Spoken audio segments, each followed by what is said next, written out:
I'd like to introduce myself. My name is Evelyn Ramsay, and I'm the Canadian Dental Coach. And there's 20 items that I'd like to share with you, which I feel are the key items for any dental practice. Doesn't really matter if you're a specialist or a general practice. And I'll just talk a little bit about them. And then I'll probably do a video on 4 or 5 of them at a time, just so the video is not too long. But I thought it might be a good way to introduce myself and be able to highlight some of the areas that I feel are really important for any dental practice. So here goes. Here's the 20. Number 1, the dentist. As a dentist, I call them the golden goose. And if my dentist is not a happy dentist, then I have a real problem, because what's going to happen is that they are not going to be very content in the practice that they own. And so it's really important that I find out from the dentist the vision that they have for the practice, what it means to them, where they want to go, how many years that they want to work, what type of dentistry that they want to do. And we can write that down and make a plan so that they have a 3-year plan, 5-year plan, 10-year plan. So it's really important that I create value for the dentist in that practice, or the dental partners in that practice. So that's number 1, the dentist.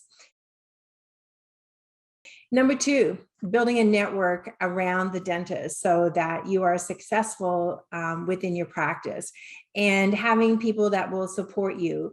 And not all networks are equal. And there are some dentists out there that have an uncle who's an accountant, or you've delegated off some legal information to a cousin. And I'm just going to tell you right up front that may not be the best network that you have. And so let's take a look at that and see what we can do to better your network. Active patient base. I go into practices all the time, and the first thing I ask is like, what's your active patient counts? And they don't know what it is. And you know why they don't know what it is because it's a moving target. And I have a simple calculation, run some reports. It doesn't take me very long to tell you what your true active patient count is. Once I have the true active patient count, then I can have an estimate of what I expect for production to be, and what I expect for your recall management systems should be. So knowing what your active patient is very important to your practice. Number 4 is your dental team. I call them the baby geese, and they're just as golden as what the golden goose is, being the dentist.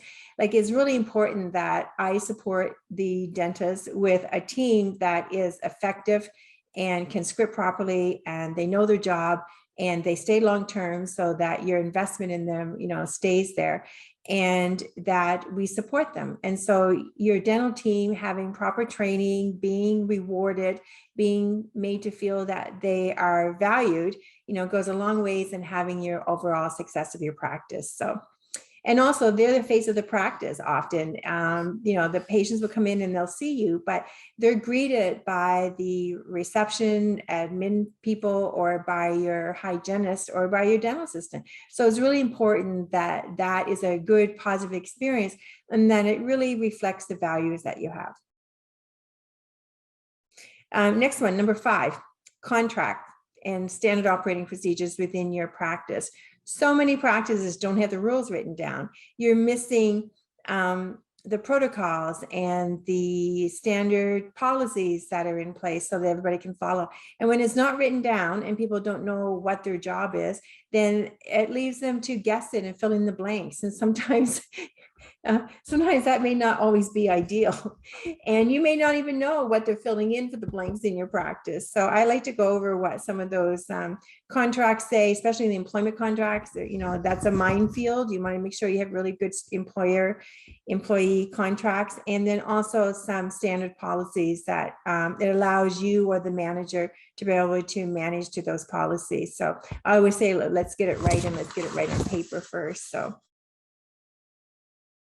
number 6, what dental services are you going to be offering? Are you a practice that is doing restorative? Mostly you can make a good living at restorative, nothing wrong with that.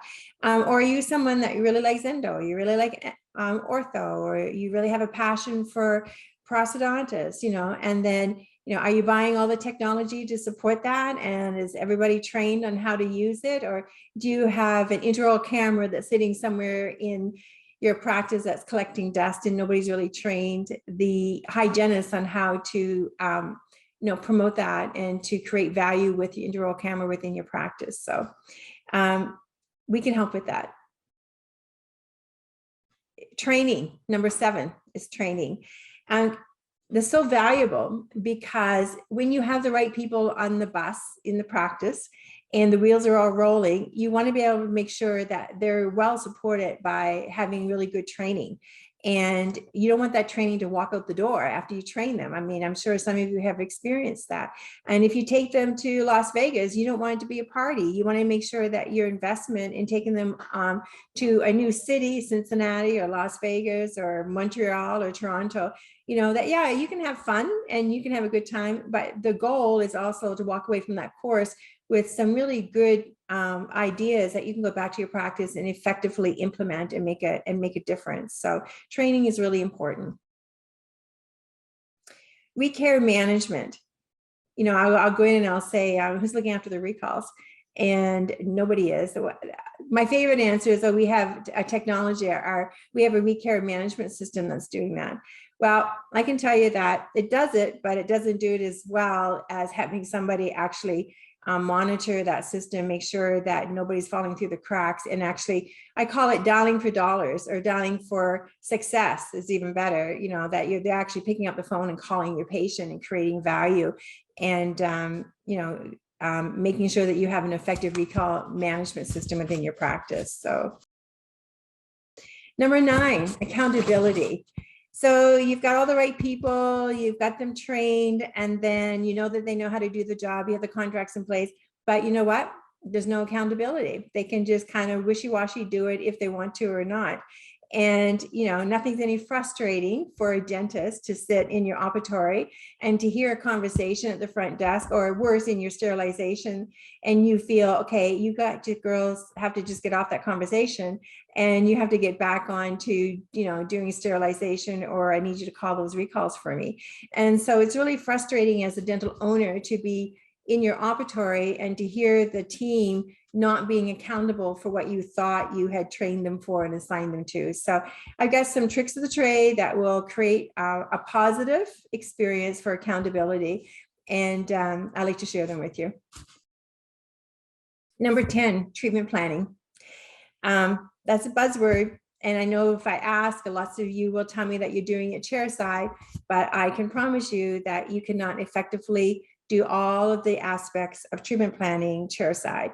And if you are, how much time is that taking up in your chair where you could see one more patient and increase your productivity? So it's really important that you have someone who follows up on your treatment plan. And that can be a really trusted, well-trained administration person. It could be the same with a dental assistant. It could be a hygienist, but I want somebody to be responsible to follow up on the treatment plans, and not just follow up on them. I want them recorded. And there's a whole system there that I really like, where I can also, learn what the treatment acceptance rate is. And if people are saying no, I know why that they're saying no. So all of that is bits and pieces of information that will help you do a better job, and it tightens up the slippage within your practice. Number 11, expenses and budgets. How many of you actually have a budget and know what that is? Because I go into practices and the first thing I look at is financial statements. And I can assure you that the financial statements do not tell me what I really need to know as a manager or as a consultant. What it does is it kind of lumps everything together. And then I have to dig a little deeper to find out what the real story is financially that's going on within your practice. So I really like having an expense budget, and I can go through what I want for each category, and then how to calculate that and how to kind of keep that in line, and then who to assign that to make sure that you are on top of it and that you get a report of what your expenses and budgets are. And so it's good to do that every year, and then I adjust it for what I need to do. Number 12, your schedule, the hygiene schedule, the doctor schedule, both very important. And I really want to reduce that open time in the schedule, especially it's funny, I go into practices and they don't have any trouble keeping the doctor busy, but then I find that there's lots of holes and openings in the hygiene schedule. And that is simply because they're not paying attention. There's nobody assigned to the actual hygiene schedule. And if you're a doctor, there's 3 types of schedules. You can have a really simple, I call it the crawl schedule, 1 operatory, 1 hygienist, maybe an emergency room, you're just happy with that. And that's okay if that's where you want to be. But I have a lot of doctors that want to have a schedule, which I call the walk schedule. And that's where they are working with probably 2 operatories, well scheduled, maybe alternate. They could be working with 1 assistant. Some like to have 2 assistants. We can talk about the pros and cons to that. And then also having an emergency room, an overflow room. And usually I find them comfortably working with 2 hygiene. And so that's what I call the walk schedule. And then for my special dentists, the ones with, the high energy and high ability to really multitask. And they love that. They want to come in and work really hard and be really productive. And, I call that the run schedule. And it's easy to design that. I do it a little different. I was trained by Sally McKenzie of McKenzie Management of how to effectively create a run schedule based on assistant time and doctor time. And for those of you that want to know that, I'm happy to share it with you. And also, it's a high productivity, but the key to any run schedule is that you have to run on time and you have to be realistic and truthful about how long it takes you to do a procedure.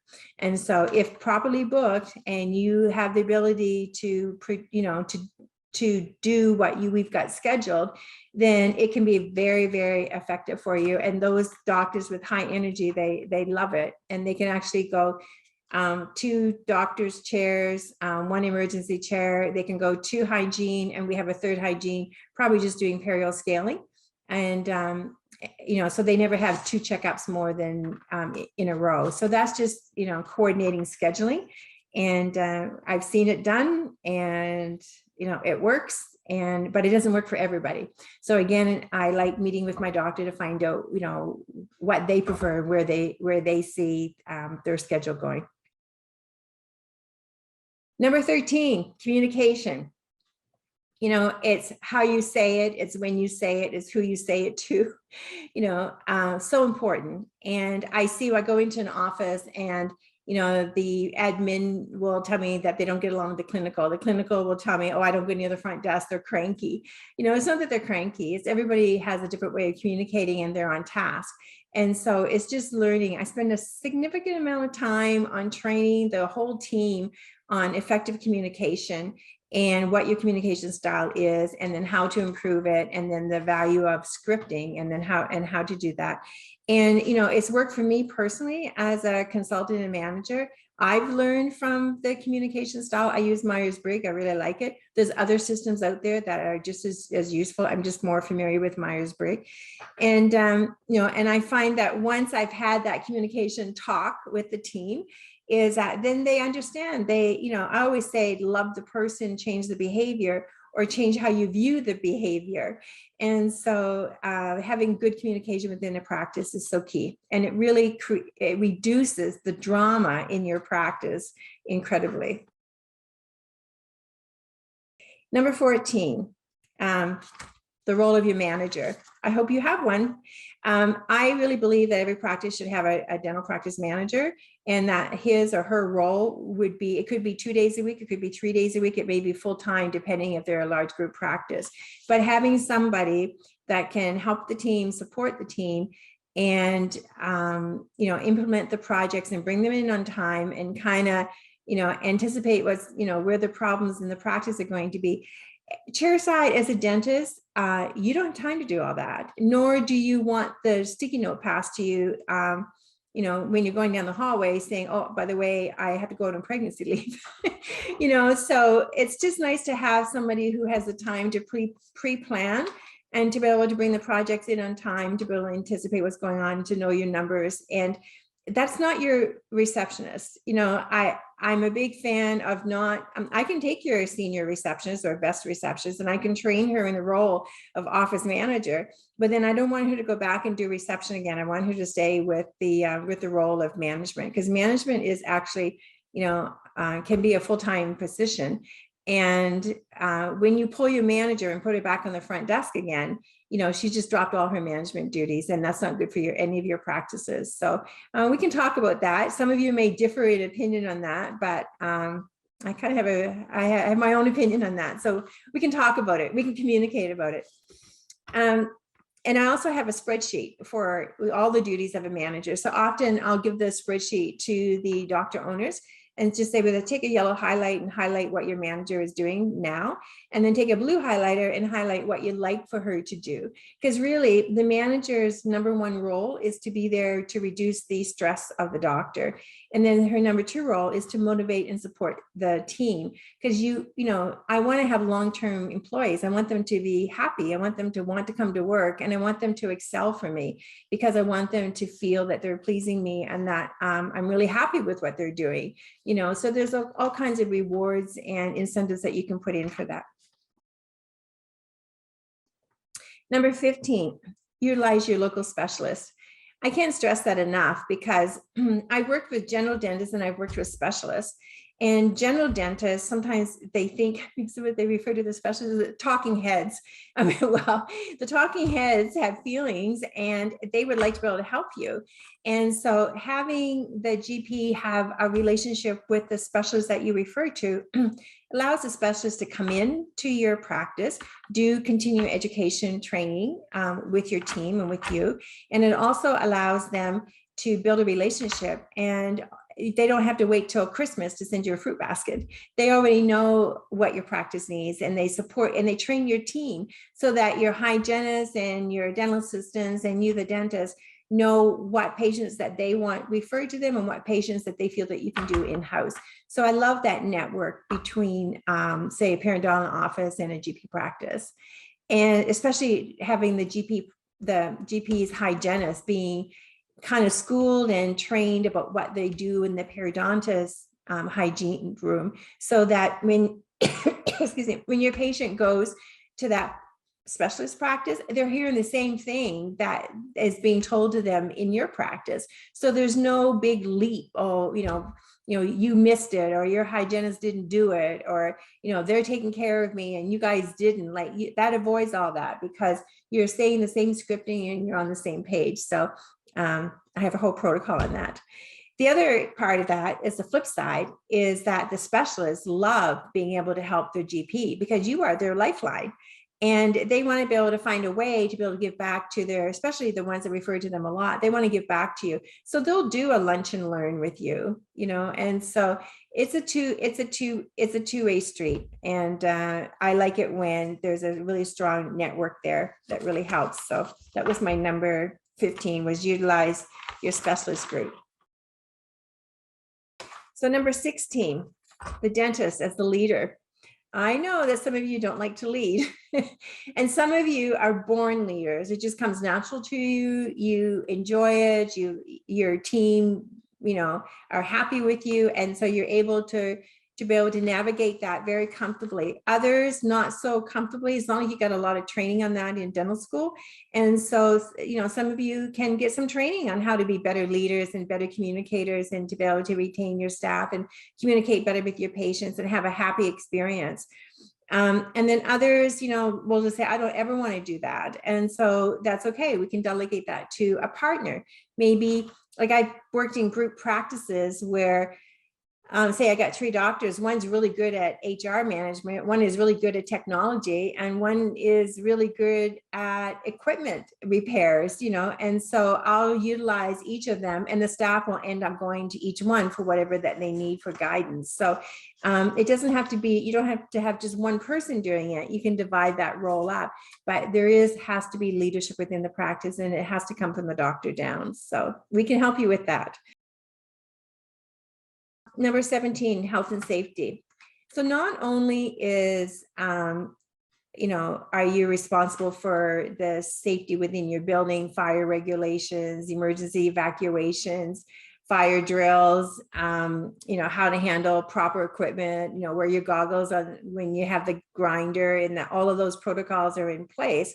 But also, what to do if you have an emergency patient and something goes wrong, and who's on first, who's on second, who's on third, who's going to greet the ambulance, which door they're going to bring them in, who's going to talk to your patient. You want to make sure that everybody meets up in the hallway, that you stay with the patient in the chair. I've seen it all. And it's just easy to be able to have those protocols out and have a practice, so that when you do have a severe dental emergency, that you've handled it. My practices that have had emergencies, and no one even knew that the emergency happened and that it was taken care of. So that's how smooth it can be. And the other thing is, and I can't stress this enough, is that most dental offices are made up of women, and women have husbands, and they have boyfriends, and they have, children that are sometimes good and sometimes not so good. And so there's lots of drama that goes on in the women in your practice, in their lives outside of your practice. And so you never know when you're going to have a disgruntled boyfriend show up, or disgruntled girlfriend show up, and who's going to handle that? And they always say, well, I just go get the doctor. I'm going, no, don't go get the doctor. I don't want to have my doctor in harm's way either. So it's being able to identify when there's a problem quickly, to be able to call security or the police if that's what's needed. It's being able to anticipate that that's going to happen, and how to maybe prevent it from happening. And then if it does happen, or someone has been harmed or whatever, how are you going to support them and help them?